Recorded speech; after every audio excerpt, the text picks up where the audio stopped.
ciclomateria. Primer examen hasta dónde va a ser lupus. Listo, va desde introducción hasta lupus.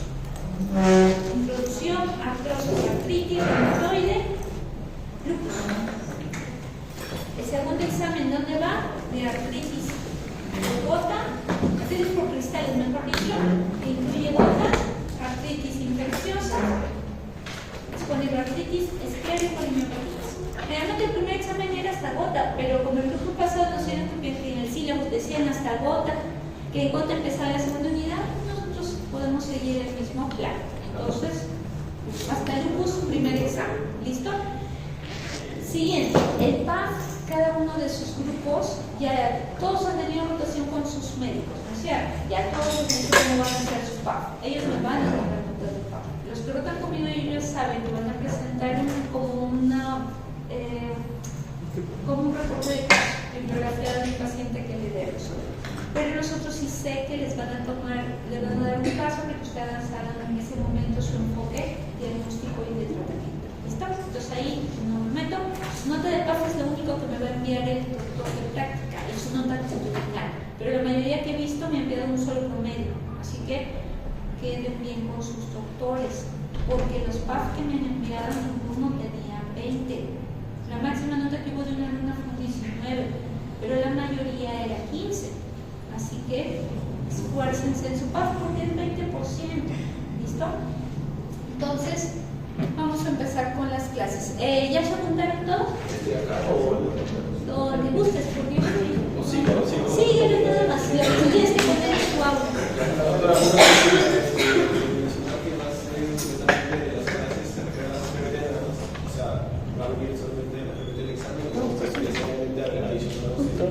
Lo que hacemos en clase. Sí, porque si no, solo asisten 4 y su lista es de 30. Y luego, cuando llegan el examen, aparecen alumnos que jamás los hemos visto. Sí, pues ahí nos vamos a abordar. Entonces, no, la escuela nos ha enviado un comunicado que ahora para el examen van a sentarse con su DNI al costado, porque hay dos cursos en los cuales se han encontrado suplantadores. Entonces nos han pedido de que ahora en sus 2 exámenes estén con ahí su identificación y que vean las Doctora, mi compañera sí está saliendo de su trabajo. ¿Se puede, si lo puede dejar pasar? Sí, cuando toque le abres la puerta ya que están más cerquita, ¿ya? Sí, no hay problema. Y si alguno del aula les ha dicho que va a venir al aula B, lo escriben ahí, en lo de la asistencia, va a venir, ya si veo que no, pone que lo escribió también para verificar. Vamos ahorita entonces a empezar, ¿ya? Si es que propiamente no nos demoramos, capaz llegamos hasta osteoporosis, no hay ningún problema.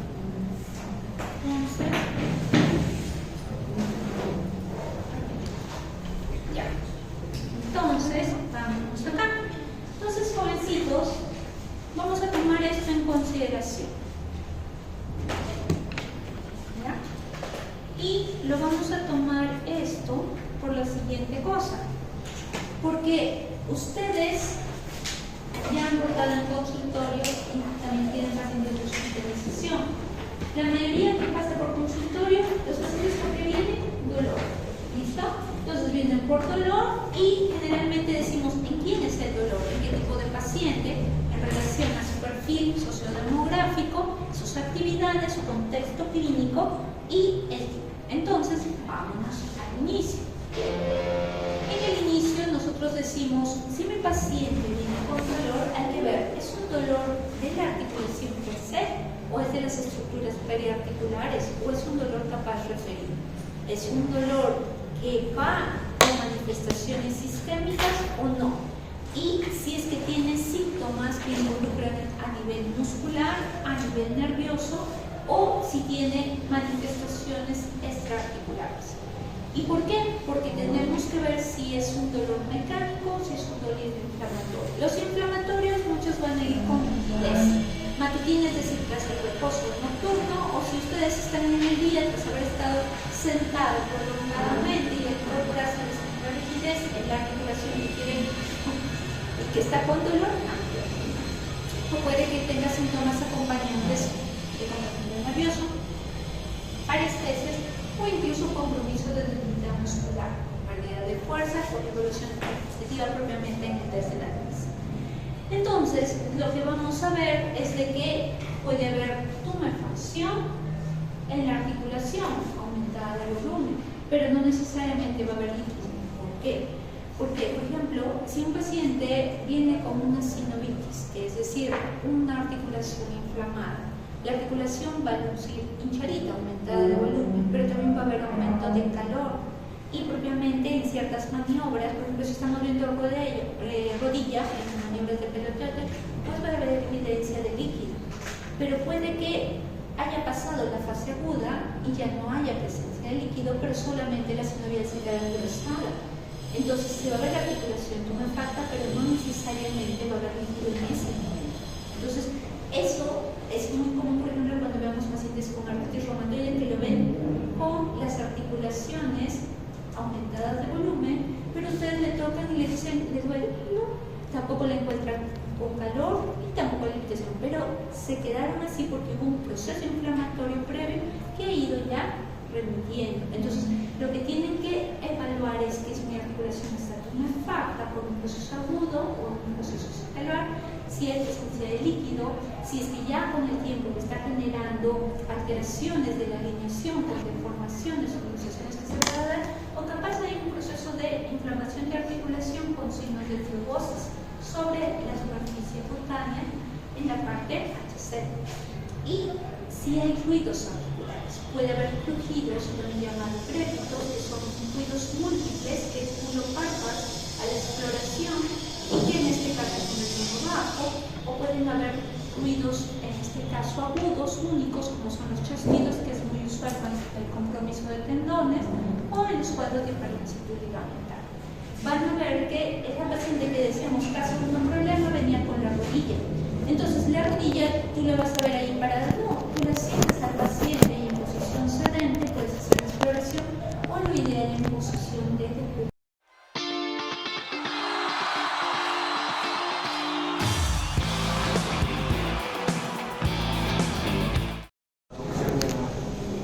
Si nosotros, por ejemplo, estás sentadito, ¿qué le puedes hacer? Flexión y extensión. Y si le pongo el decúbito oriental, ¿qué le puedo hacer a la rodilla? Rotaciones. Entonces, si tú le pones el decúbito oriental al paciente, puedes hacer rotaciones. Incluso cuando haces la maniobra de Adley, tú lo haces en decúbito oriental. Y lo que haces es el movimiento de rotación y tracción. Y eso porque genera dolor en la zona del interarticular, que es sugestivo de la maniobra de Adley positivo, que te indica que mendiscopatía. ¿Listo? Entonces, en este caso de la paciente que nos venía, podíamos echarla de no, porque es una ventana mayor, pero si sentadita podíamos hacerla la extensión, que es lo que decían en el caso que nos decía esta pacientita tenía aumento de volumen y en este caso no ha ido siguiendo con la medicación en sí. Entonces vamos con lo de acá y seguimos con esto. Entonces, tienes que explorar dependiendo de qué estás haciendo. Si tu paciente, por ejemplo, te dice, doctor, yo vengo porque me duele todo, y dices, ya, pero ¿qué parte le duele? Me duele las manos, me duelen las muñecas, me duelen los codos, los hombros, la espalda, todo.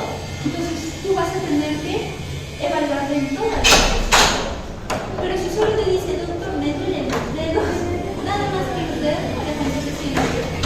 Puedes explorar incluso en una exploración sentadita, nada más. Pero ¿por qué te dicen que estas posiciones te ayudan a tomar? Porque estas te van a permitir para ver cómo están las extremidades, tanto en mediciones, también si es que hay alteraciones de las extremidades, si hay deformaciones, si hay cambios sobre todo en las curvaturas. Entonces, estas exploraciones te van a servir para verificar qué tipo de articulaciones quieres evaluar. Por ejemplo, si nosotros queremos evaluar hombros, los hombros lo puedes evaluar en posición de estación, pero también lo puedes evaluar en posición sedente. Pero este decúbito, sobre todo, nos va a ayudar también para explorar esto. Miren, vamos a verlo acá. Por ejemplo, estamos acá en decúbito ventral supino. Supino. ¿Y qué me está permitiendo evaluar? Extremidades inferiores, ¿cierto? Ahí que están haciendo movilizaciones de Me están diciendo todos los movimientos que puedo hacer, los arcos esperados, ¿ok? Pero también hay maniobras para ver compromiso radicular. Entonces, miren, por ejemplo, de cúbito ventral, ¿no es cierto? Pero ¿para qué te está ayudando? Te está ayudando, por ejemplo, para ver la parte de extensión de la parte de columna. Y miren, acá entran las otras fases para la parte del paciente en bipedestación. Y también de espalda. ¿Para qué te van a ayudar? Para ver arcos de movimiento. Y entonces tú dices, de acuerdo a lo que yo necesito, yo voy a evaluar a mi paciente, ya sea en decúbito supino, decúbito prono, si en bipedestación o en posición sedente. En posición sedente, por ejemplo, me permite para ciertas maniobras radiculares, por ejemplo, a nivel cervical y lumbar. Mire, maniobra de Spurling, maniobra de Lermite. ¿Con qué fin? Buscar radiculopatías en región cervical, sobre todo artrosis que van con radiculopatías. Maniobra de Neri para compromiso a nivel radicular lumbar. Y hay maniobras, en este caso, hay maniobras que te sirven para ver compromiso de las últimas raíces nerviosas. Bragar tiene muchos falsos positivos. La serie es la que más conocen. Galway es la que te puede ayudar a que tú puntúes. No necesariamente estás a 60, puedes pasar y tú más bien dices, a los 70 grados tiene uno de 3 cruces de dolor. Le genera dolor cuando yo estoy haciendo la movilización de la extremidad inferior. Pero todas estas maniobras, ¿para qué te sirven? Para ver si hay compromiso de raíces nerviosas, radiculopatías. ¿Y por qué me importa ver eso? Porque, por ejemplo, pacientes que sufran de artrosis o pacientes con discopatías van a ser los indicados. Entonces, como vieron, en decúbito sedente, en decúbito supino, van a estar siempre evaluados. Hay pacientes en los cuales, por ejemplo, a este de columnita le decíamos, evalúan bipedestación, sí, pero de espaldas. ¿Con qué fin? Para ver las espinas. Entonces van tocando las espinas desde la región cervical hasta la región lumbosacra. Y luego van a tocar la parte paravertebral, los puntos interescapulares, los puntos paravertebrales lumbares. ¿Y por qué me importan estos puntos? Porque son zonas, localizaciones de gatillo. ¿Ven estos rojitos? Son puntos gatillos, son puntos alpos, es decir, yo justo presiono y yo, por ejemplo, cuando enfocamos pacientes con fibromialgia que vienen, doctora, me duele de arriba abajo, todo me duele, no duerme bien, no digiere bien, es una paciente capaz que viene con un cuadro de ansiedad o de depresión de base y todo le duele, y justo tú vas tocando los puntos gatillo, o también llamados puntos dolorosos, y pues se te salta del dolor, vas tocando acá, vas tocando los espacios, vas tocando los alveoleares, vas tocando los acá, los interescapulares, los de acá, los de la parte interna de la rodilla, y el paciente salta. Pero en la clasificación antigua, pues decía, necesito un uso de los 18. Luego se fue ya no puntos localizados, sino áreas circundantes a esos puntos.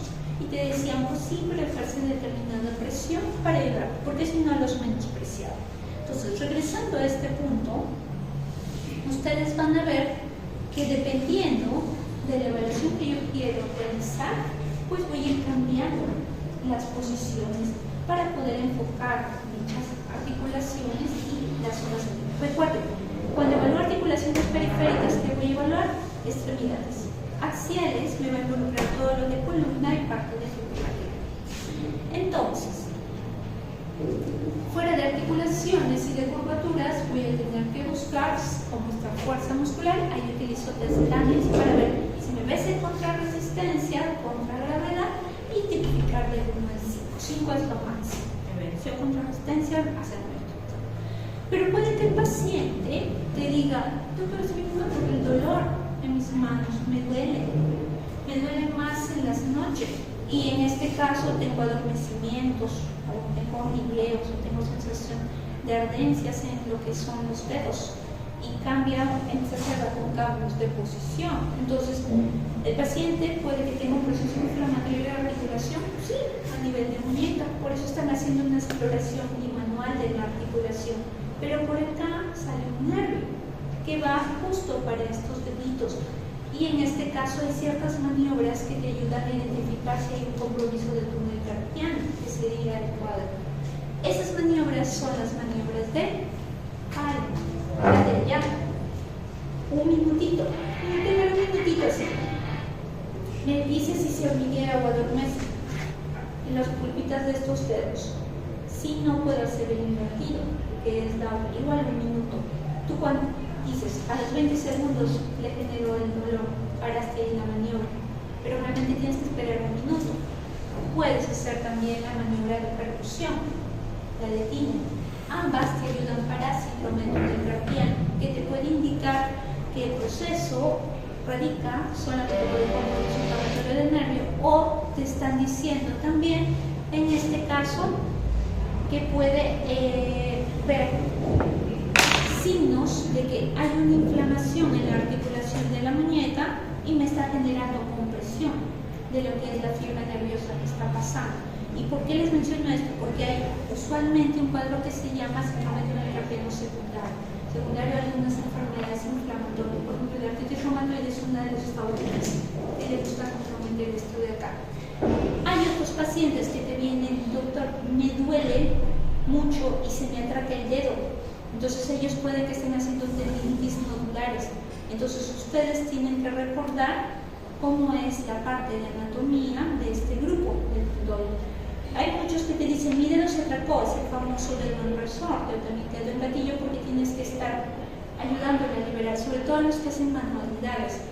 Y ustedes cuando hacen la exploración, siguiendo el caminito, buscan un nódulo, es decir, un bultito que le genera mayor dolor. ¿Y por qué les digo eso? Porque cuando los infiltran justo ahí.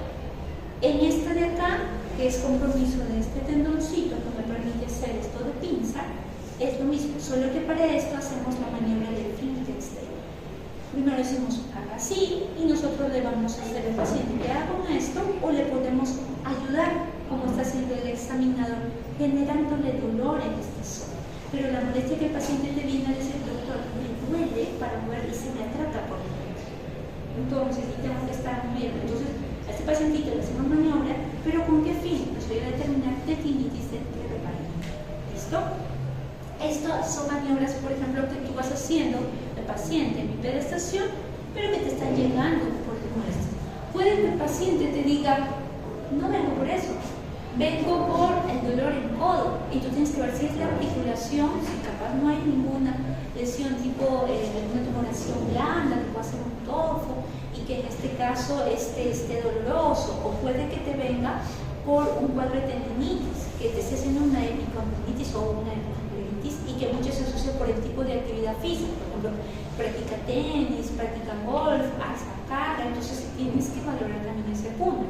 Sin embargo, muchos por lo que nos vienen por dolores de hombros, y en hombros ustedes van a tener que decirle al paciente que haga la movilización activa, y si ustedes ven dolor y limitación para este, van a tener que hacer las maniobras respectivas. Porque si hay compromiso de la articulación o limitación para completar el movimiento, incluso asistidamente, tienen que ver solo la articulación o también las estructuras periarticulares o incluso grupos de tendones. Entonces, hay maniobras que nos ayudan. Reverso, active, off, resistencia, también la de Hopkins. También en este caso, nosotros podemos decirle al paciente que le digamos así siempre, a ver señor, intente como si sacara la billetera de su pantalón. Cuando va a hacer este movimiento, si el paciente le dice, no puedo porque me duele y solo llega hasta ahí, entonces, ¿qué te está indicando? Que está comprometiendo parte del supraespinoso. En las damas le podemos decir como si te abrocharas acá atrás, y no lo va a poder hacer porque no llega, te está indicando parte del manguito rotador. Entonces, hay ciertas maniobras que capaz si ustedes no le están tocando al paciente, le puedes decir activamente al paciente que intente hacer para que te oriente. También si la articulación y el manguito está siendo comprometido. Pero, si nosotros vemos extremidades inferiores, hay que ver también desde el paciente en la consulta para ver si no hay alteraciones en la dilución. Por ejemplo, en extremidades como acá, que te están dando para varios, o que te está dando para el fémur recurvatum o para lo que es el uno flexo. Esta de genuflexo vienen ya pacientes con patologías degenerativas, o sea, no degenerativas, pero osteomusculares crónicas, que indica que el paciente tiene esa alimentación. Estos de acá, más bien el geno recurvario, que orienta que el paciente puede ser un hiperlaxo. La hiperlaxitud ligamentaria es una entidad no maligna, es relativamente benigna, pero lo malo es que el paciente se queja de dolores. Hacen tendinitis, luxaciones, hacen artrosis antes de los 40, osteopenia antes de los 40. ¿Pero por qué? Porque tienen un cuadro de hipermovilidad o también llaman hiperlaxia, que es visto veces frecuente, sobre todo en damas. Y estos pacientitos se pueden identificar clínicamente. ¿Qué maniobras hacemos? Maniobras, por ejemplo, la escala de Bellton. La escala de Bellton te dice, de mis 9 criterios, yo necesito 4. Y de esos 4 yo le puedo hacer el examen físico. Entonces, ¿qué te involucra? Que propiamente pase los 90 grados, que en este caso pueda hacer actividades que generalmente no lo haría. El paciente le diga, señor, trate con sus manitos, flexionar la manita y tratar de tocar con las palmas del piso y sin doblar la rodilla, y lo hace. Entonces tú le das un punto por cada una de estas actividades, o le dices, extiende el codo y más bien se le forma una convexidad, porque te dicen, acá se acerca de 0 a 5 y te dicen, esta llegaría a eso más en los hiperlaxos. Le das puntaje, o le dices, extienda y se forma esta convexidad. Entonces por eso te dicen, puede llegar a una hiperextensión. Hiciste tú más bien, no tomas este 90, dices, que pase igual por encima de los 5 grados en relación al basal. Entonces, esto de acá puede que a la consulta, desde que entró el paciente y está caminando, te estás dando cuenta de cómo llega tu paciente para poder explorar el proceso. Pero puede que te diga, y me duele. Entonces tú ya lo viste que está con eso y dices, no, pues le estoy haciendo su Bellton y pues acá tiene un punto, acá hizo otro punto, le hice los de acá y también se extendió más del 90, tiene 4 puntos, es hiperlaxo. Lo voy a echar para explorar sus rodillas. Y puede que en la rodilla ustedes no le encuentren presencia de líquido, peloteo negativo, o que no encuentren el signo de la tecla rotuliana, y que le hagan sus exploraciones en el cúbito supino y en el cúbito ventral, no hay signos de compromiso de meniscopatía, aunque está negativo, pero sí encuentren que cuando ustedes tocan su rodilla y con la otra mano el tobillo y hacen los movimientos de flexo-extensión, puedes percibir un chasquido, que sí es usual en los hiperlaxos. Entonces, si es único, quizás tiene su chasquido, es por su hiperlaxia. Pero si ya son varios, sobre todo no varios, tienen interpretaciones, o también llamado prohibido, lo más probable es que, a pesar de que tenga sus 28 años, usted está haciendo una artrosis, pero está secundaria a este cuadro de hiperlaxitud ligamentaria que tiene. Pero puede que el paciente también tú le encuentres que no solo hay dolor en la articulación, sino que hay signos inflamatorios en la articulación, aumento de volumen, se pierden las curvaturas, se ve una falta de la articulación, no puedes completar los movimientos de flexión y extensión por el dolor y el aumento de volumen, y sobre todo hay bastante aumento de volumen en la parte de la cavidad proclive. Entonces puede que tu paciente tenga una inflamación de articulación, pero detrás tenga un quiste seborreico, que es una lesión bastante asociada con cuadros inflamatorios articulares en rodillas. Puede también haber ciertas lesiones, por ejemplo, ustedes hay pacientes que sufren caídas de más chiquito y después cuando se toca en la parte anterior tibial sienten como un huequito durito. Es una acumulación totalmente ósea que se llama tuberosis tibial de osteoesqueleto. ¿Es un mal? No, generalmente se asocia a un postraumatismo, no es un cáncer, solamente es una lesión que se procedió a dar post un evento traumático en caso de que tenga predisposición. Va a seguir funcionando, el paciente va a seguir caminando sin otra amputación. Entonces, hemos visto que hay diferentes tipos de lesiones en físicos. Ojo, eso es lo que sí necesito que recuerden. Los hiperlaxos son un banco bacteriano, pero hay otros físicos que son alteraciones de lesiones congénitas, pero también es importante que ustedes evalúen qué es por qué, porque recuerden que en la artritis reumatoidea las articulaciones involucradas por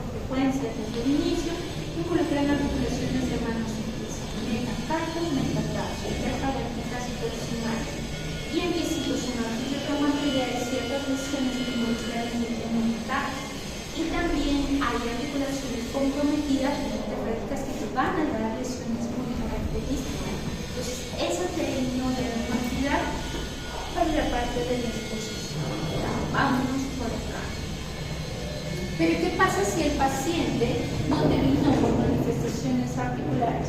Puede que el paciente lo haya visto oftalmo y dice, yo lo estoy viendo porque el paciente ha hecho una conjuntivitis aséptica y es un paciente que viene por una escleritis, o te dice, o viene por una escleritis, o te dice, ha venido por una uveitis anterior aguda, es un síndrome de ojo rojo, y el compromiso era de uveitis, y era un paciente varón medio. Entonces te lo estoy enviando porque es frecuente esta espondiloartritis infectiva, sobre todo los que tienen HPV27 positivo. Entonces te lo estoy enviando para que lo examines y veas si en verdad tiene esa patología inmune. O puede que el dermato te envíe una niña con lesión hipocrómica definida en tronco, sugerente de una morfea. Te lo estoy enviando para que la conozcas porque todo para una esclerosis localizada. Entonces, una morfea usual en este grupo maligno, tiene una enfermedad para que tú busques que en verdad no tiene ninguna manifestación sistémica que tengas que seguir. O puede que te envíe al paciente, porque si esta pacientita empezó con reino, con vasoespasmo asociado al estrés o al frío, con cambios de coloración en lo que son parte distal de los dedos, ya sea de manos o pies, o a nivel de lo que son pabellones, y viene aparte presenta telangiectasias en la carita, y hemos visto que se ha agregado lesiones ulcerativas en los pulpetos. Te lo estoy enviando para ver si es que no tiene una esclerosis sistémica progresiva, ya sea limitada o difusa. Investiga. O puede que te diga, te estoy enviando porque este paciente tiene un síndrome de dolor poliarticular simétrico y le ha aparecido esas tumoraciones dolorosas en las regiones soras a nivel de extremidades. Quiero ver si no tiene no son nódulos reumatoides que son indicadores de mal pronóstico generalmente. O puede que te diga, te estoy enviando a esta paciente joven, ¿verdad? Fértil, de unos 27 años, que está con alopecia, que ya lo investigué y no tiene déficit de hierro, ni de zinc, ni de nada. O sea, no hay nada que te justifique esta alopecia. Investígale para ver que no tenga manifestaciones iniciales de complicaciones de lupus. Entonces, puede que te diga, te estoy enviando a esta señora por un dolor generalizado, con trastorno del sueño y un cuadro ansioso depresivo y parece que tiene un cuadro de fibromialgia. Investígale capaz que no sea secundario una patología. Entonces, te lo van a enviar así a los pacientes.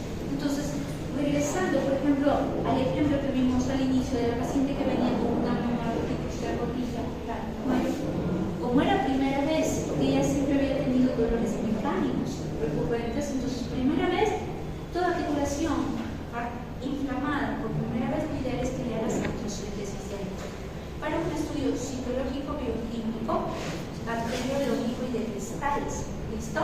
Y que clasifiques si es un tipo 1, llamado mecánico, un tipo 2, inflamatorio, un tipo 3, infeccioso o un 4. En la paciente que estábamos viendo del caso inicial, que postulábamos que podía tener un tipo 1, es decir, que si le pedíamos un citológico íbamos a encontrar celularidad menos de 2.000 leucocitos con polimorfos menos de 25%, ¿listo? Y si es que le encontrábamos incrementados por de 10.000 o 50.000, nos hacía pensar en el 2 o 3 respectivamente. ¿Y por qué importa? Porque si yo le encuentro un tipo 2, en esa paciente que estábamos viendo, ¿qué me dice? ¿Que sería por artrosis? No, que probablemente sea por una artritis reumatoide o capaz por una artritis por depósitos de cristal. ¿Por qué? Porque, por ejemplo, la pseudobota o lo que se llamaban artritis, por ejemplo, por depósitos de carcinosis y todo ello, ellos te pueden dar en mujeres síntomas similares a una artrosis y te va a dar un líquido tipo 2. ¿Tú cómo lo vas a evidenciar? En el estudio de cristal. Sí, él es el que te va a hacer el defecto. Pero, ¿esa pacientita tenía síntomas sistémicos? No. Pero ¿qué hubiera pasado si yo les hubiera dicho, aparte de esa monoartritis, la señora pues se quejaba de fatiga, tenía astenia, variación ponderal, y tenía trastorno del sueño y debilidad muscular? Se decía, pues ya tiene manifestaciones extraarticulares y sistémicas.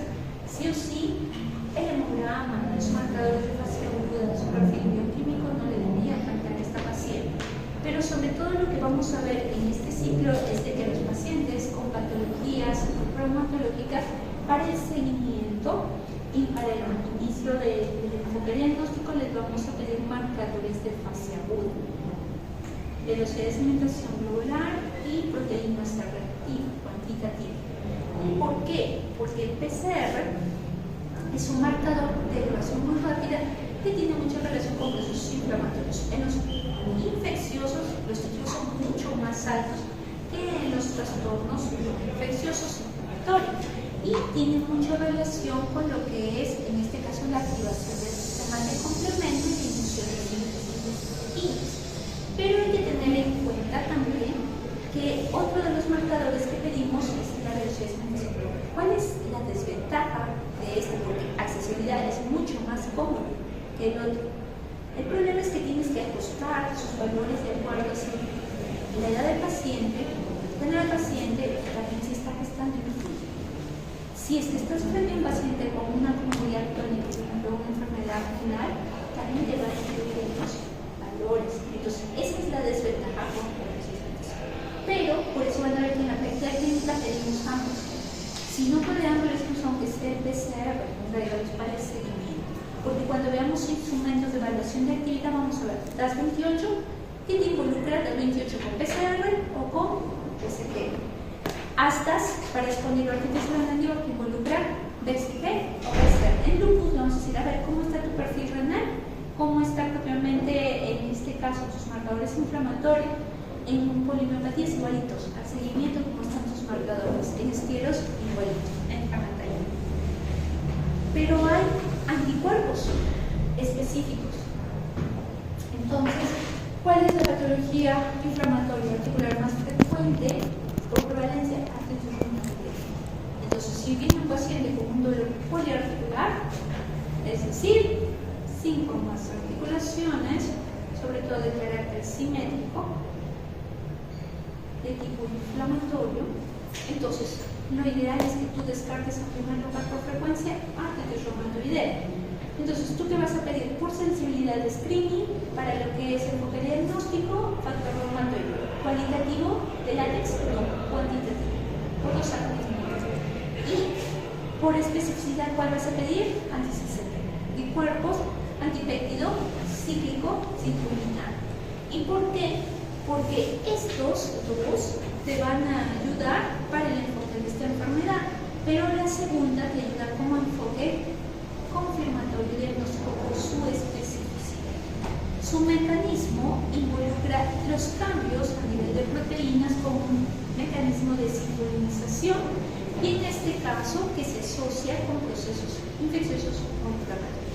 ¿Y por qué lo menciono? Porque cuando veamos AR, vamos a ver que, por ejemplo, una de las caracterizaciones que buscamos en factores de riesgo es antecedentes de periodontitis o infecciones dentales por el tipo de germen o agente asociado que involucra, en este caso, la centralización de proteínas de pacientes con predisposición que va a gatillar que se dé la enfermedad, o pacientes con enfermedades inflamatorias intestinales asociadas a cuadros infecciosos bacterianos, sobre todo post-exposición microbiana, también te pueden servir. Entonces, acá vemos este factor por este anticuerpo. Pero el factor reumatoideo tenemos que tener en consideración que si bien tiene buena sensibilidad a su necesidad baja, tampoco no es por lo suelto, pero baja. ¿Y por qué? Porque también puede estar presente en pacientes con patologías infecciosas crónicas, hepatopatías y patologías renales.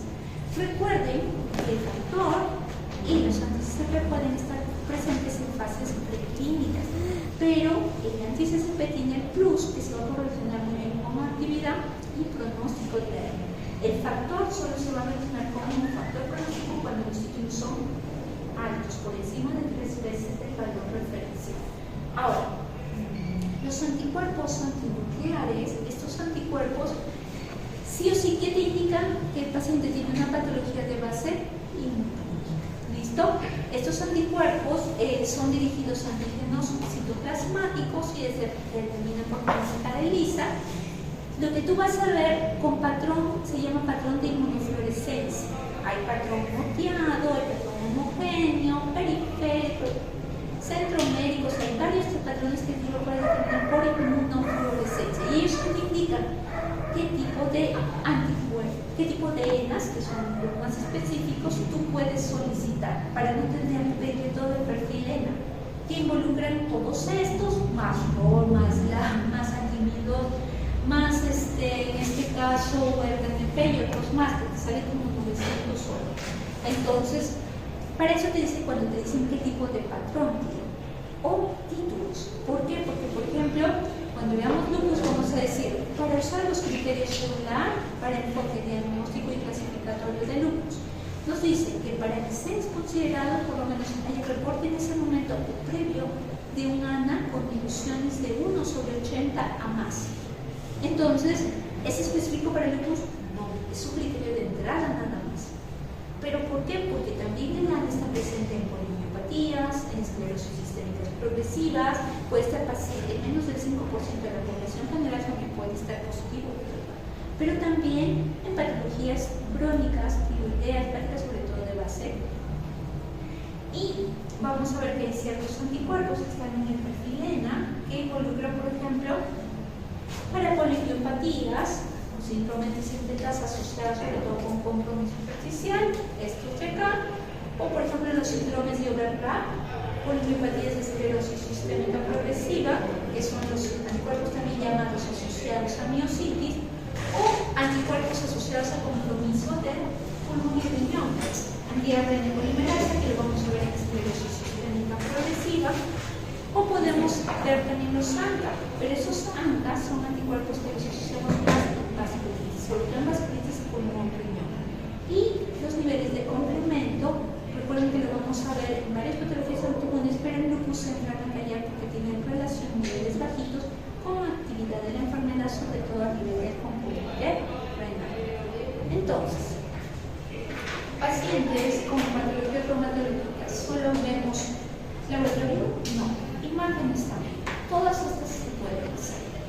Biopsia lo vamos a ver bastante cuando veamos polimiopatías, porque para dermatomiositis y polimiopatías inflamatorias sí o sí el confirmatorio va a ser biopsia. ¿Listo? Ahora, gamografía es una técnica de medicina nuclear, obviamente, que tiene plus que te va a ayudar a detectar cuadros inflamatorios clínicos, que a veces no han sido detectados previamente y te ayudan también para los tribulinos. Entonces, estas técnicas de acá te pueden ayudar si tú no están usando. ¿Cuál es el examen más frecuente de uso, sobre todo en pacientes que vienen con dolor? En lo que es el sistema osteomuscular, radiografía. Es el examen de entrada que debe repetir. Pero la radiografía, similar a la resonancia y la tomografía, también es una técnica que involucra mucha ionización. ¿Listo? Esa es su desventaja. Pero el plus es que te va a ayudar a detectar erosiones y cambios degenerativos, por ejemplo en la osteoartritis, y te va a ayudar como técnica en eventos postraumáticos para determinar si hay fisuras, fracturas y lesiones contemporáneas. La resonancia tiene el plus que, por ejemplo, en espondilorquitis negativa es la técnica ideal de inicio para detectar oportuna y tempranamente espondilorquitis negativa, sobre todo en anquilosante, por el compromiso desarrollar. Pero te ayuda también para ver lesiones de tejidos blandos, lesiones en este caso en estructuras dentro de la articulación, erosiones también tempranamente.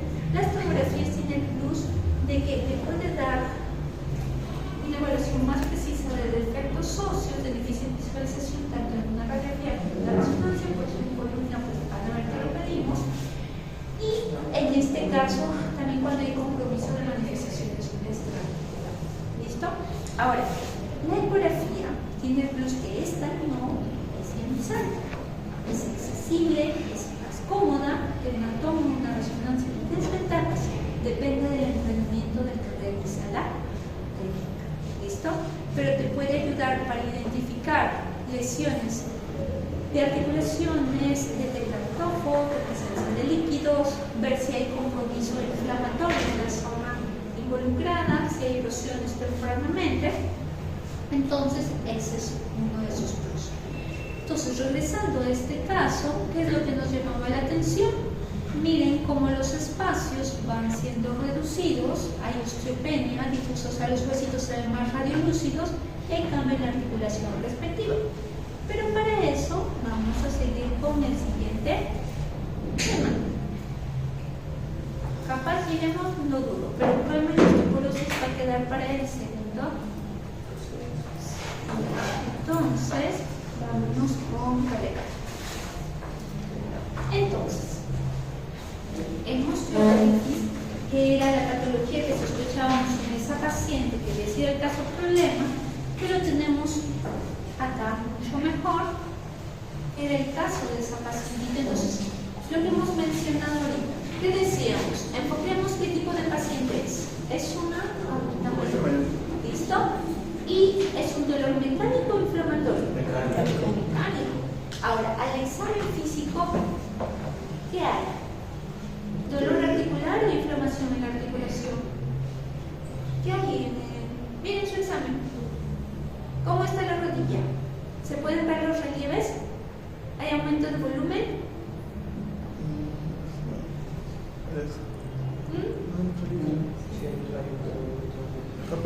¿Se acuerdan que les dije? Artralgia es dolor de la articulación. ¿Y artritis qué es? Inflamación de la articulación. Cuando son 5 más, se llama poli. Si es de 2 a 4, oligo. Y si es una, ¿ya que tiene su paciente?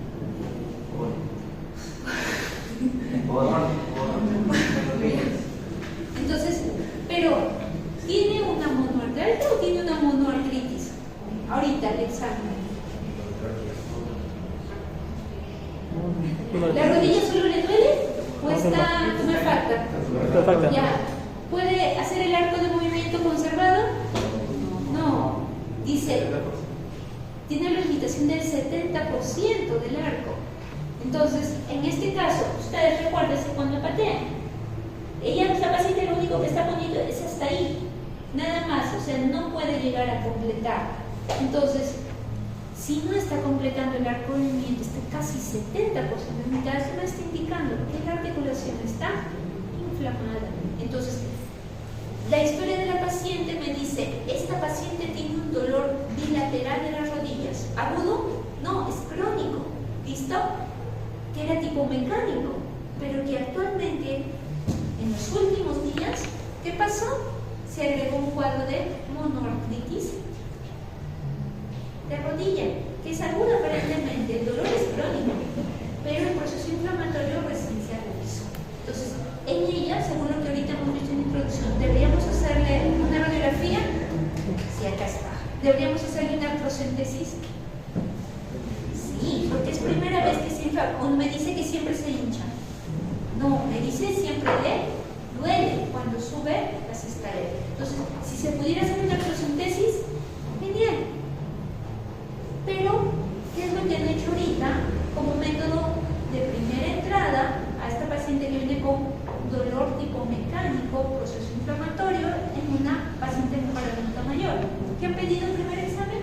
Radiografía, porque su hipótesis diagnóstica, ¿cuál era? Artrosis de rodilla. Entonces, ustedes nos darían de frente, puede digan, no, pero su hijo no nos va a dejar tocarlo, entonces vamos a hacer una radiografía. ¿Y por qué? Porque buscábamos 6 signos de cambios degenerativos. ¿Qué se veía en la placa? Esclerosis. ¿Había pinzamiento? Sí. Femorotibial interno. ¿Listo? ¿Y qué más vemos ahí? ¿Hay osteofitos? Este cachito.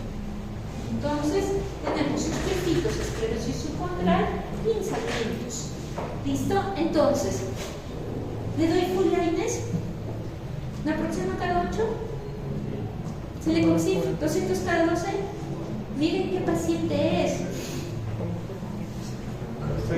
¿Es cardiopatía? ¿Qué más? Gastritis. ¿Tiene gastritis? ¿Solo gastritis?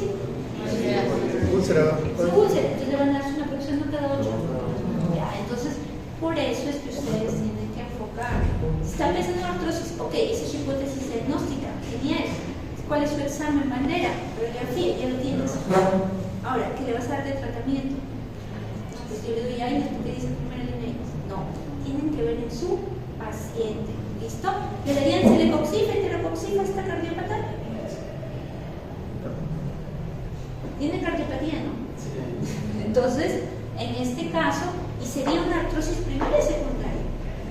Eso es lo que vamos a ver ahorita. Porque para primaria, vamos a ver que hay factores. Y para secundaria hay patologías asociadas. ¿Listo? Entonces eso es lo que me van a decir al final. Entonces, hipótesis diagnóstica, artrosis.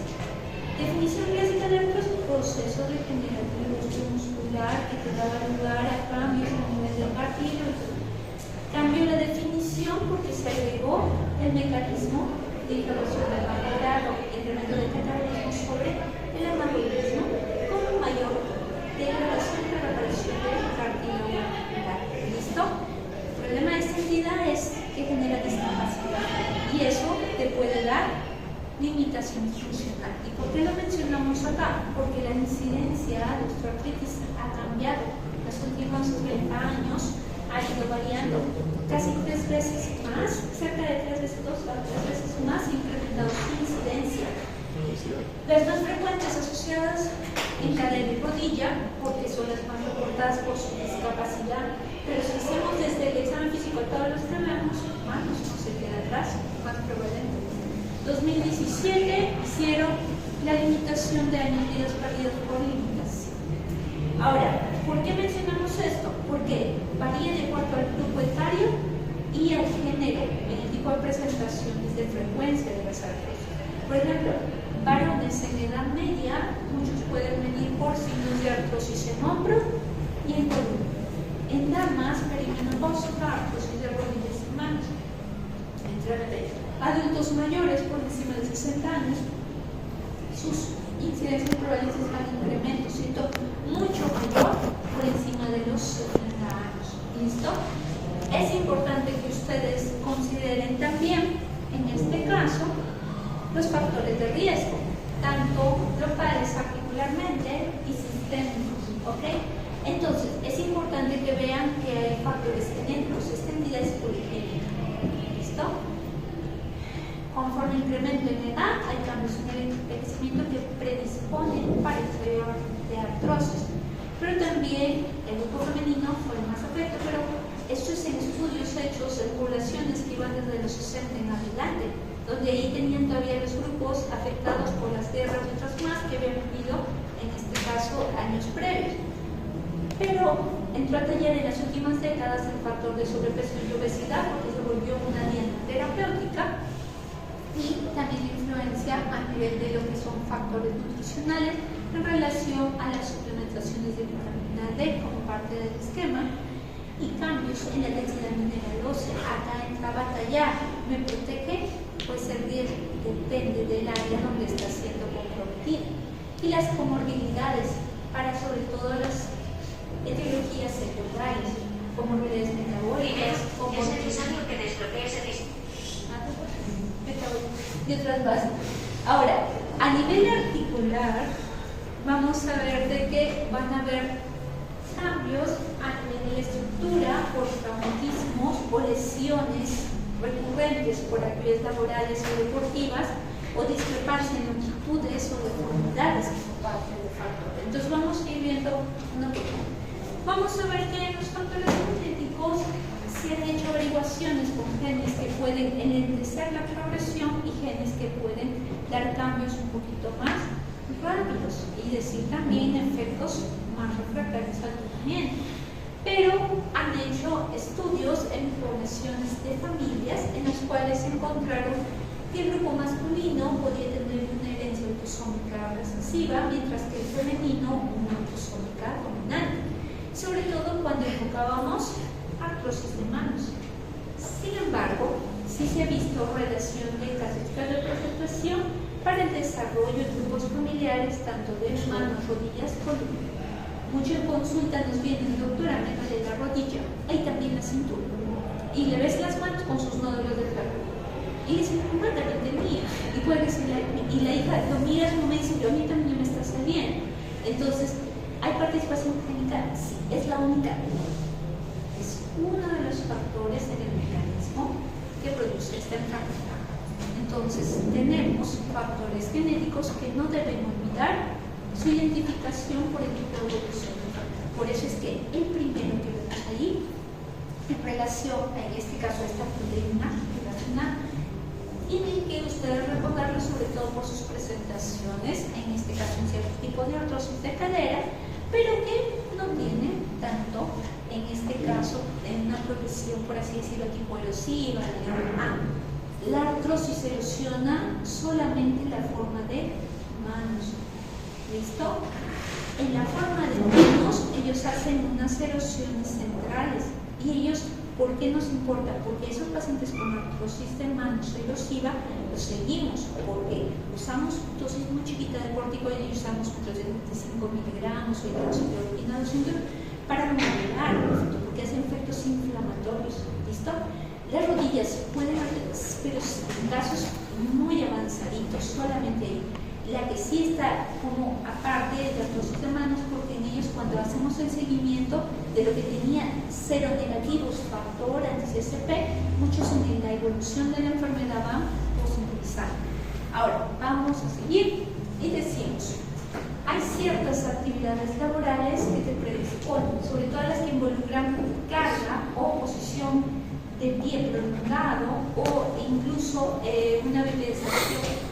Aparte de un levantamiento y sentarse de manera continua o hacer cuclillas o cargas en estas posiciones, te va a predisponer para que hagas ciertos tipos de artrosis de cadera y rodillas. ¿Listo? Los que hacen manualidades es más para este tipo de artrosis, de risartrosis y artrosis de manos. Pero también dijimos que hay cambios a nivel articular que te pueden generar. Por ejemplo, si hacemos una fractura a nivel de las lesiones intraarticulares de rodilla, te puede predisponer para posterior artrosis.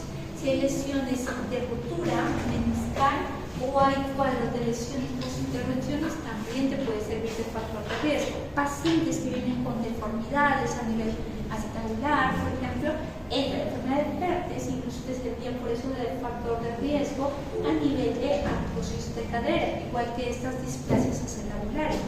Las discrepancias en longitudes de extremidades también que igual que una artrosis de rodillas contralateral y no necesariamente lateral.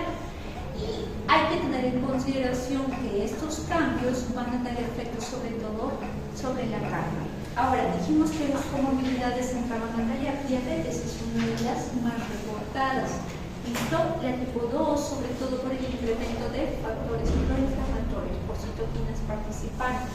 Menos grados que la AR, sí, pero que también se ha dado.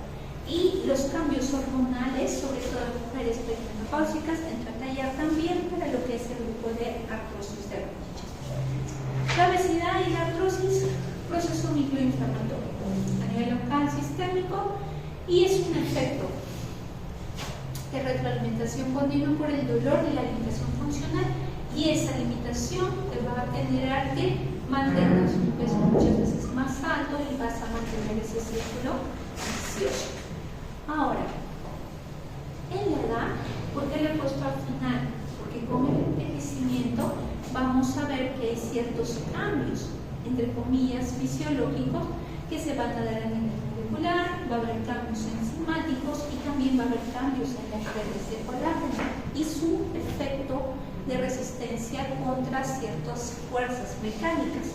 Sin embargo, en la artrosis lo que llama la atención es porque va a haber mayor tendencia a microfracturas, va a haber disminución de formación de agreganos y también va a haber mayor tendencia a irritación de proteínas y de lípidos de la matriz del cartílago.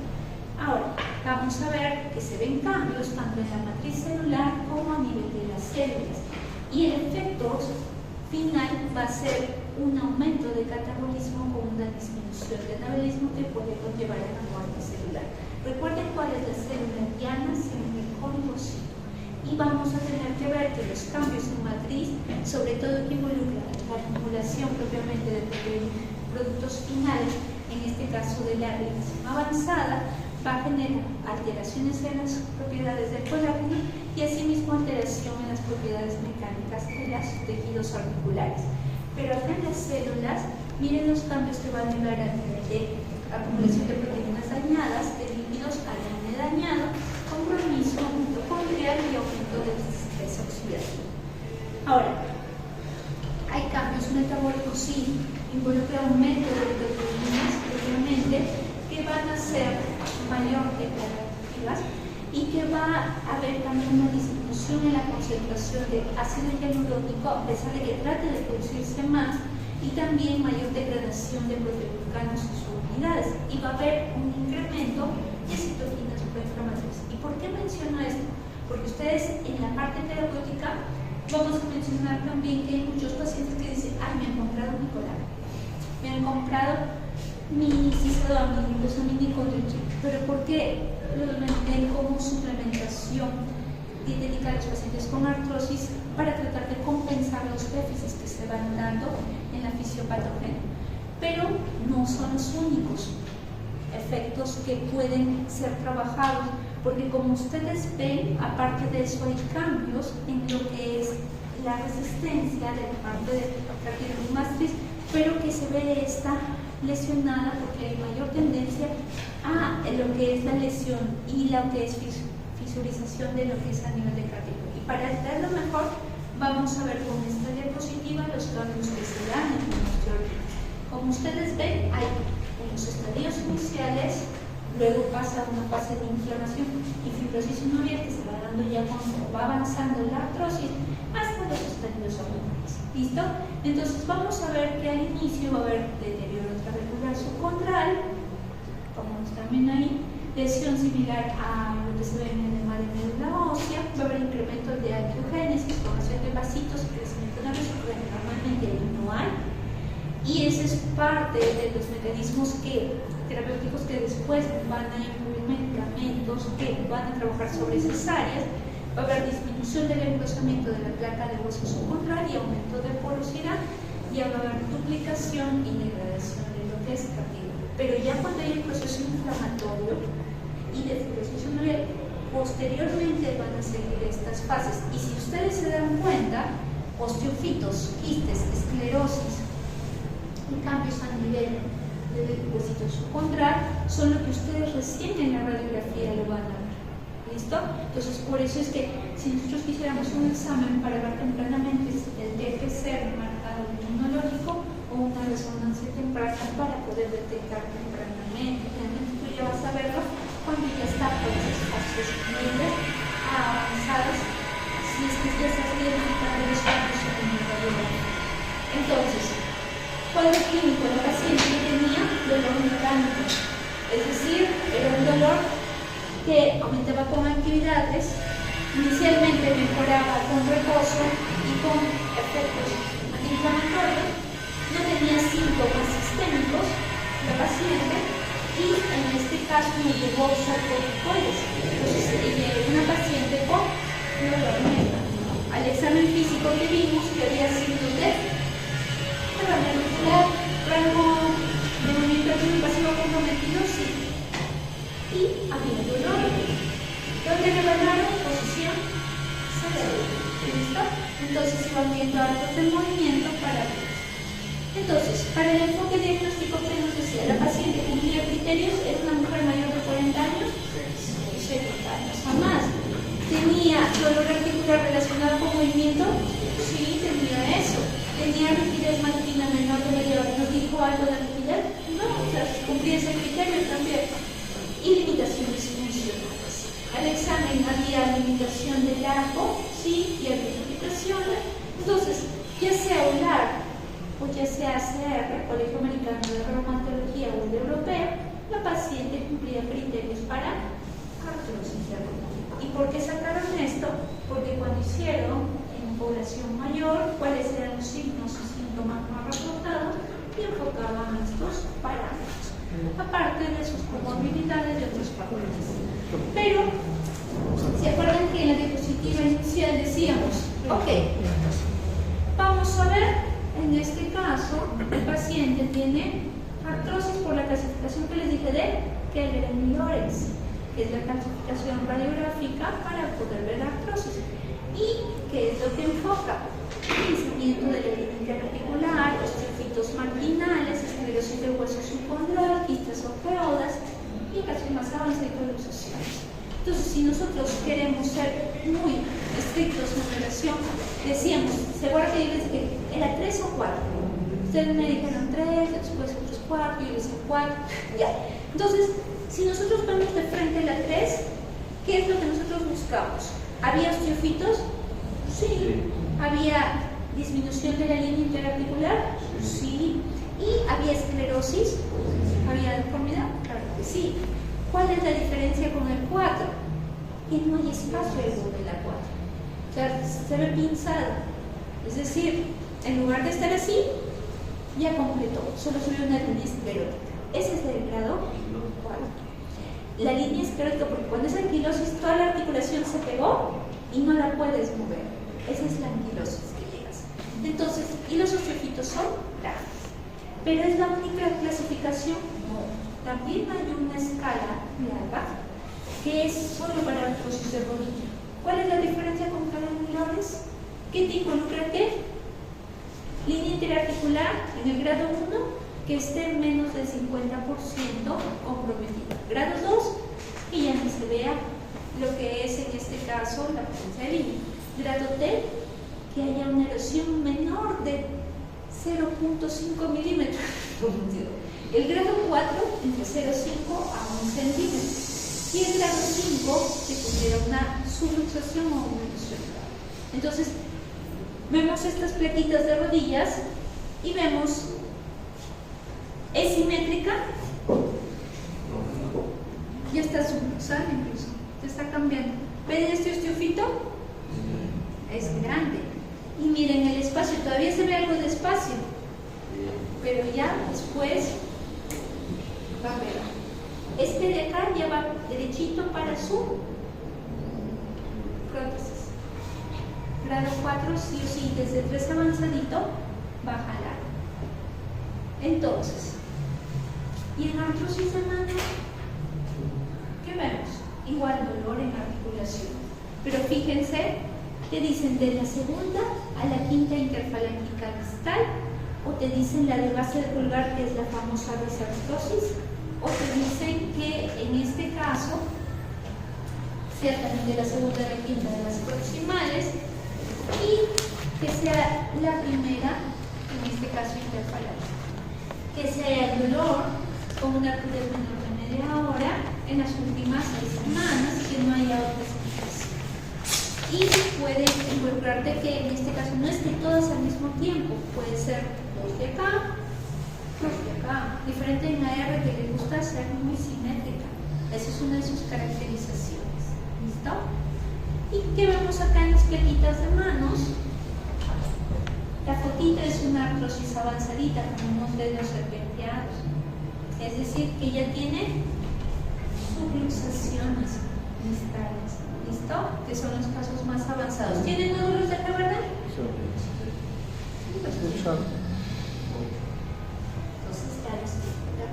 Entonces, ¿y la radiografía? ¿Tenemos signos de pinzamiento interarticular asimétrico? Sí, esclerosis subcondral también. Y osteofitos. Y si los ves en las fotografías, lo comparas con la imagen radiográfica y lo ves también. Cadera, ¿qué te piden? Dolor mecánico en cadera, marcador inflamatorio facial de la menor de 20, recuerden 40 para más, signos inflamatorios, son de gastritis infecciosa de cadera, que tienen marcador de 40 más en cojo, y que tenga signos radiográficos de artrosis y que tenga explicación. Listo, y cuando tú examinas, hay evidencia de esto. Acá, ¿ven sus caderitas? ¿Son iguales? No, miren esta caderita y miren esta caderita. ¿Hay pinzamiento? Sí. ¿Hay esclerosis? También. ¿Listo? Préndelo bien con estos porque los exámenes, cuando tengan sus platitas, tienen que ser.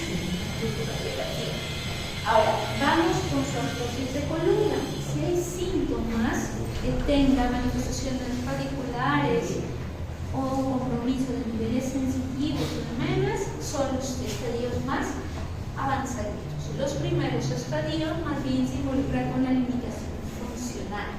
¿Ok? Ahora, vámonos por acá. ¿Tiene osteofitos? Sí. ¿Por qué no sería una espondiloartritis negativa? La espondiloartritis tiene 5 osteofitos. Son simétricos, bilaterales, hacen como un riel. Estas forman como un riel, no miren, ven. Escaleritas asimétricas. ¿Listo? Una así, otra así. Y sus esclerosis. Acá se ve muy bonito. Esclerosis subcondral, osteofitos bien marcados. Y miren, vean los espacios que no son simétricos si nos vemos acá. Pero acá se ve mejor. Miren acá y miren el otro lado. Miren este espacio acá con este de acá. ¿Son iguales? Ahora, ¿y las ecografías me sirven para qué? Te sirven para ilusiones, te sirven para estructuras, te sirven para ver bursas, también acompañante, ilustraciones, compromisos meniscales, presencia de líquido. La resonancia te sirve en artrosis, sobre todo en articulaciones que vas a intervenir, periféricas y cualquier que trata de otra lesión. Las tomografías te sirven sobre todo para regiones axiales, con el compromiso muy severo en la parte ósea. Lo que ven en la resonancia de esas rodillitas trata de enfocar lesiones que involucran el proceso inflamatorio a nivel de lo que son las mesetas tibiales con el proceso de motoción que te están jalando. ¿Listo? Ahora, vámonos acá. ¿Se están buscando marcadores que te detecten antes que sea la enfermedad? Sí, todavía cuesta, todavía no está extrapolable, pero siguen investigaciones para tenerlo como un marcador. ¿Listo? Pero ¿qué pasa con las artrosis secundarias?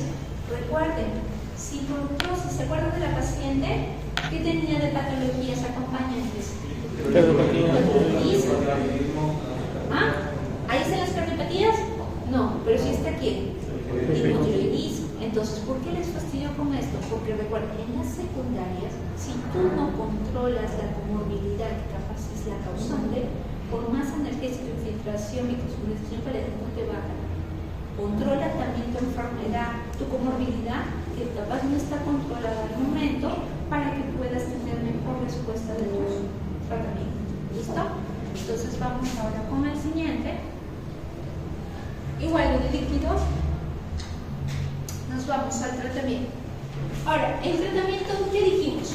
¿Hay varios factores participantes para la artrosis? Sí, hay factores biomecánicos, genéticos, hay factores extrínsecos, hay alteraciones del metabolismo, organización de la membrana, el cartílago, y por tal, hay dos dianas que tenemos que trabajar: el manejo del dolor y el compromiso del daño estructural. ¿Listo? Entonces, inicialmente vamos a trabajar en factores de riesgo no farmacológico, control de peso, tipo de terapia, control de actividades, uso de ortesas. ¿Y con qué fin? Para ir recuperando movilidad hasta controlar el dolor. ¿Y cómo controlas dolor? Paracetamol, AINES, corticoides intraarticulares, viscosuplementación y otras medidas que vamos a ver a continuación. Entonces, manejo no farmacológico. Los que tienen evidencia y grado argumentacional de quiénes son: actividad física y ejercicio. La paciente que teníamos, le dejamos la tarea de que baje de peso y que haga ejercicio. ¿Alguno de ustedes preguntó cuánto pesaba? No. ¿Estaba en la historia? No. Entonces tenemos que ver cómo está su antropometría para trabajar en ese aspecto. Y tenemos que controlar también la parte emocional. Recuerden, un paciente que tiene cuadro depresivo y ansiedad, su umbral del dolor es más bajo.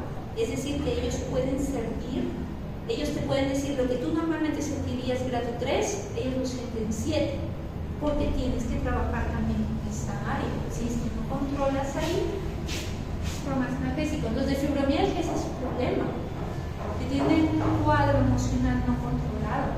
Ahora, la terapia física, verán los esquemas con los estudios, ¿cuál se ha visto mejor efectividad cuando son terapias prolongadas? Y hasta casi 12 meses o hasta un año. ¿Cuántas sesiones le dan en los hospitales? 6 sesiones, que son 3 semanas. Y le dicen, está de alta. No, le dicen, termina y lo vuelve a evaluar el médico para ver si le va a seguir, y muchos deberían seguir, porque no van a lograr nada en 6 sesiones. Por eso es que muchos continúan 2-3 meses, que es lo mínimo, con TENS, con infrarrojos, con acupuntura, con proloterapia, con ultrasonido, con lo que es masoterapia, tratando de trabajar las áreas álgicas para mejorar el ego y la funcionalidad. Pero va solito, no, generalmente les damos cisadoa. Cisadoa son manejos farmacológicos que su inicio de efecto es un poco tardío. Pero conforme tú lo vas usando, al suspenderlo a los 6 meses, también su efecto te puede durar 2 meses posteriores a suspenderlo. ¿Y cuáles son? Glucosamina, condroitín y placebo. ¿Cuál es lo que usamos realmente nosotros? Glucosamina y condroitín.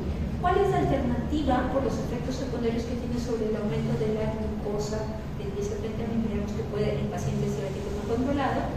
¿Cuál es la alternativa, sobre todo en pacientes que tienen comorbilidades metabólicas con artrosis? Ahí entran los insaminificables de Solipal. El Cledium o el Bisperidin son las marcas, pero en sí la molécula es insaminificable de Solipal. ¿De cuánto viene? 300 miligramos de la zona capsulita post almuerzo, mientras que la glucosa misicondritrin viene en sobrecitos de 1500, 1200 y le das una reserva. Hay un capsulito sí, pero tendrás que darle 2 a 3 al día. ¿Le va a curar la artrosis? No. Tiene efectos sintomáticos, nada más. Solamente sintomáticos. Pero hubo un estudio que hicieron en Reino Unido donde pacientes usuarios de glucosamina tenían una reducción de 15% de mortalidad, sobre todo que tenían unas comorbilidades. ¿Cuánto es el tiempo que vamos a usar? De 6 a 2, 6 meses. Descansas 2, reinicias 4 bloques hasta completar 2 años. ¿Listo? Ahora, hay otros sistemas de manejo invasivos, intraarticulares. ¿Cuál es su evidencia? Manejo sintomático. ¿Listo? Entonces, aquí tenemos a este grupo que involucra plasmático en plaquetas, terapia, lo que es discosuplementaciones, todo tratando de enfocar el mecanismo inflamatorio. Recuerden que en la artrosis hay fenotipos: fenotipo mecánico, fenotipo metabólico, fenotipo inflamatorio, fenotipo por envejecimiento. ¿Por qué les digo eso? Porque no todos los pacientes con artrosis tienen el mismo fenotipo. Hay pacientes que están con el tipo metabólico, les va muy bien cuando tú le das enzima insaminificable, controlas peso, su terapia y su analgesia. Pero los que son en mecánico, solo le das suplementación a veces con colágeno, hace su terapia, controlas el peso, está mejor y no le das otra cosa más. Pero los que tienen el otro patrón mixto, todos ellos tienes que trabajar en todas las aristas. Entonces recuerden ese punto. Ahora, vamos a ver. Les dije medicina física también a veces les da la opción acupuntura, pero también les da la opción de autoterapia. Hacen procedimientos en los cuales involucran la inyección con un preparado en marcea destroza en zonas fácticas, sobre todo el efecto, o mejor dicho, los estudios hechos en población han sido en artrosis del cuerpo. ¿Listo? Con mejora en síntomas. En el 100% no, en un grupo de pacientes es una alternativa de manejo sintomático. La viscosuplementación, efecto sintomático. Te va a curar la artrosis, pero eso te va a ayudar en el control de síntomas. ¿Solitas estas? No. Apoyos con terapia. ¿Listo? Vemos, OARSI es una organización internacional de artrosis, EULAR, ACER, todas estas son guías a favor y en contra de las infiltraciones con viscosuplementación con ácido hialurónico y con plasma rico en plaquetas, pero a favor del control de síntomas. Hasta ahí. Plasma rico en plaquetas nos mencionan que podría ayudar a frenar la apoptosis de condrocitos y aumentar la producción de proteoglicanos. ¿Listo? Incluso hay algunos estudios que demuestran su utilidad en la artrosis leve o moderada de rodilla y con resultados favorables en comparación a quién? Ácido hialurónico. El ácido hialurónico, por si acaso no les va a infiltrar una vez, por lo menos les programan hasta de 3 a 5 y no cuesta 20 soles ni 100 soles. Así que por eso es que muchos pacientitos, los que más lo están usando son deportistas que tienen microtraumas recurrentes o pacientes con artrosis moderadas que pueden estar respondiendo a muchos medicamentos, mejora síntomas y puede mantener movilidad. Células madres mesenquimales, muchas veces refractarias a los otros esquemas usuales, tienen un efecto, sobre todo en la parte de modulación, también tiene un efecto antifibrótico, pero tiene evidencia limitada. También estudios más hechos en Turquía, donde más han hecho. Entonces, recordando ahí, terapia física, sí o sí. Complemento con tratamiento farmacológico, si da AINES, que sea por un periodo breve, sobre todo cuando hay procesos inflamatorios.